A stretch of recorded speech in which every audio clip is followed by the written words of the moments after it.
Assalamualaikum warahmatullahi wabarakatuh. Selamat pagi semuanya. Apa kabarnya pagi hari ini? Oke, semoga diberikan kesehatan dan tetap semangat. Oke, perkenalkan saya Bu Riza Rahmawati dari Sekolah Tinggi Agama Islam Grobogan.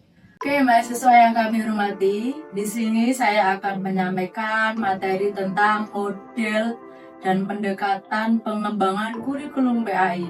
Sebelum menyampaikan materi lebih jauh, saya akan menyampaikan apa sih tujuan pembelajaran itu. Tujuan pembelajaran yang pertama adalah menjelaskan konten dan berkarakteristik berbagai model pengembangan kurikulum PAI Pendidikan Agama Islam. Kemudian yang kedua, mengidentifikasi kelebihan dan kelemahan pada pengembangan model pengembangan kurikulum PAI. Yang ketiga adalah membandingkan berbagai model pengembangan kurikulum PAI berdasarkan prinsip, prosedur, dan implementasinya. Berikutnya, dapat menganalisis relevansi berbagai model pengembangan kurikulum PAI terhadap kebutuhan pendidikan yang akan diinginkan pada di Islam kontemporer. Kemudian yang kelima adalah dapat mengevaluasi kesesuaian model pengembangan kurikulum PAI dalam menghadapi tantangan era digital, globalisasi, dan perkembangan masyarakat modern. Yang terakhir adalah memberikan rekomendasi model pengembangan kurikulum PAI yang efektif untuk diterapkan pada konteks pendidikan Islam masa kini. Selanjutnya saya akan menyampaikan terkait pengertian. Apa sih pengertian pendekatan pengembangan kurikulum PAI? Yang pertama ada beberapa ahli, yaitu yang pertama adalah menurut Umar Hambali pada tahun 2019. Pendekatan pengembangan kurikulum PAI itu adalah seperangkat asumsi dan prinsip yang digunakan sebagai dasar untuk menyusun dan mengembangkan kurikulum agar relevan dengan kebutuhan peserta didik di masyarakat. Kemudian, kalau menurut Hilda Taba pada tahun 1962,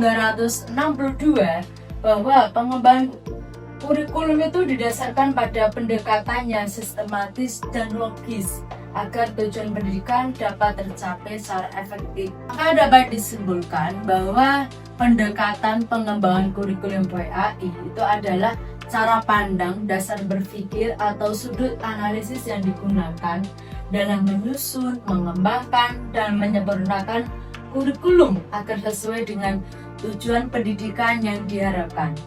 Berikutnya, kurikulum PAI tidak hanya berorientasi pada transfer pengetahuan agama saja, tetapi pada internalisasi nilai-nilai Islam dalam sikap perilaku yang nyata pada peserta didik. Selanjutnya adalah tujuan pendekatan pengembangan kurikulum PAI. Yang pertama itu ada komponen kurikulum yang selaras dengan nilai Islam.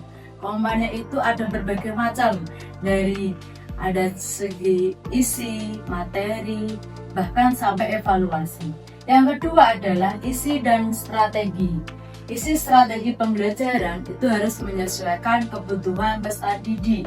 Yang terakhir adalah kurikulum itu harus relevan atau aplikatif dan kontekstual bagi kehidupan sehari-hari. Oke, berikutnya ini adalah macam-macam pendekatan pengembangan kurikulum PAI. Pendekatan yang pertama adalah pendekatan secara filosofis. Filosofis ini adalah sebagai pandangan hidup Islam dan tujuan pendidikan Islam, yaitu membentuk manusia beriman, bertakwa kepada kepercayaannya masing-masing. Yang kedua adalah pendekatan secara psikologis. Psikologis ini dinilai dari perkembangan peserta didik, artinya menyesuaikan pada usianya. Oke, selanjutnya model pengembangan kurikulum yang berikutnya adalah model Taylor, model rasional atau model tujuan. Relevansi pada pendidikan agama Islam yaitu kurikulum PAI itu dirancang berdasarkan tujuannya jelas, Artinya menumbuhkan keimanan, ketakwaan kepada Tuhan Yang Maha Esa. Nah, yang berikutnya adalah model Peter V. Oliver, yang artinya model ini itu model yang komprehensif, menekankan interaksi antara komponen kurikulum. Selanjutnya, model pengembangan kurikulum berikutnya adalah model Hidataba, yaitu di sini itu pendekatan itu mulai dari pendekatan bawah hingga atas. Artinya bahwa kurikulum itu dikembangkan sesuai dengan kebutuhan nyata yang ada di lapangan. Adapun langkah-langkahnya seperti ini. Dan bahwasanya guru PAI itu adalah sebagai inovator. Contohnya seperti kayak praktek ibadah sholat. Model yang dinanti-nanti ini, model pengembangan kurikulum yang terakhir adalah model kontemporer. Model ini, model kurikulum pada abad 21 hingga saat ini atau kurikulum merdeka yang sudah diterapkan di berbagai sekolahan. Pada model pembelajaran ini atau model kurikulum ini adalah mengkaitkan dengan profil pelajar Pancasila. Model kontemporer ini berorientasi pada kompetensi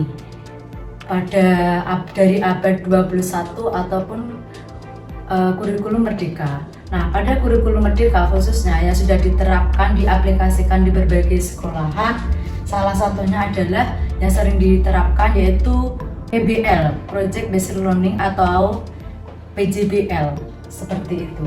Oke, kita bisa lanjut ke tahap berikutnya. Yang selanjutnya mungkin kalian penasaran apa sih perbedaan dari berbagai model yang ada tadi. Pertama ada Bikam, Taylor, Oliva, Taba, kontemporer. Pertama dari Bikam itu misalnya adalah top down, lembaga itu sebagai pusat, jadi menyesuaikan peraturan yang ada di negara kita.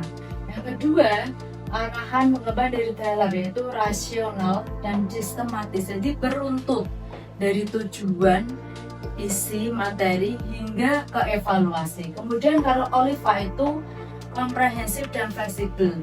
Maka dari itu pada Taylor Oliva ini model pengembangan kurikulum PAI-nya itu harus menyesuaikan kebutuhan masyarakat. Dan Hidataba yaitu dari guru sendiri. Jadi guru menyampaikan apa yang harus disampaikan kepada peserta didiknya. Yang terakhir adalah kontemporer. Kontemporer ini adalah kontekstual dan digital. Kontekstual di sini bisa menyesuaikan. Nah, kita zamannya sudah modern, jadi kurikulum itu boleh menyesuaikan era zamannya. Adapun fokusnya bisa ada di sini. Oke, sebelum saya lanjut, mungkin ada yang mau ditanyakan?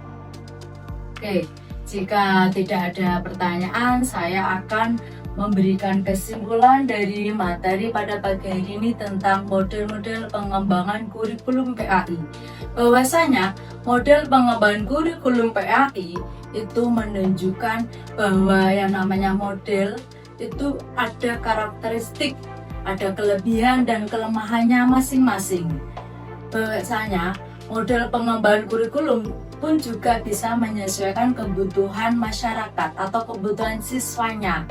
Bahkan secara kontemporer, model pengembangan kurikulum itu bisa menyesuaikan era digital seperti yang saat ini sudah ada, sudah diterapkan, diaplikasikan di sekolah masing-masing.